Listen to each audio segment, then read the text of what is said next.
Roland, të përshëndes, çfarë thonë hetimet paraprake lidhur me këtë ngjarje të rëndë, përse 52 vjeçari ka vendosur që t'i jap fund jetës?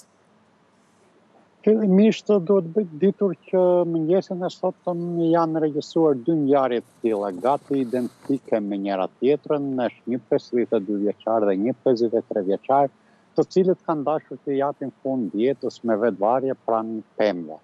Por fatmirësisht rasti i dytë është që kanë ndodhur persona kalimtar të rastit që kanë dhënë ndihmën e parë dhe është, domethënë, nuk përfundoi tragjikisht me vdekje. Ndërkohë rasti që ne po flasim tani 52 vjeçari i jep fund jetës duke u varur në një pishë në kishën bizantine të Ristozit që gjendet në fshatin Mborja. Ngjarja tragjike është regjistruar rreth orës 9 së ditës sotme, kanë qenë përsëri një kalimtar i rastit i cili pasi ka parë viktimën të varur në pemë ka njoftuar policinë.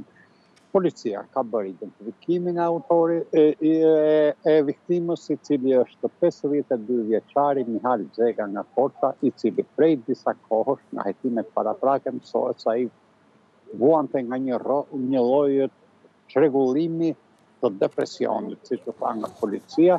Mësojmë se 52 vjeçari jetonte i vetëm, duket që vetmia është një ndër arsyet që personi ka rënë në depresion, dhe po të shikosh dhe të vijosh në retrospektivë disa ngjarje që janë regjistruar në drejtorinë e policisë qarke të Korçës, në territorin e policisë qarke të Korçës, gati janë identike, personat kanë qenë të vetmuar dhe nuk e kanë përballuar dot vetminë. Nuk thonë kot pra që vetmia është armiku më i madh i njeriut.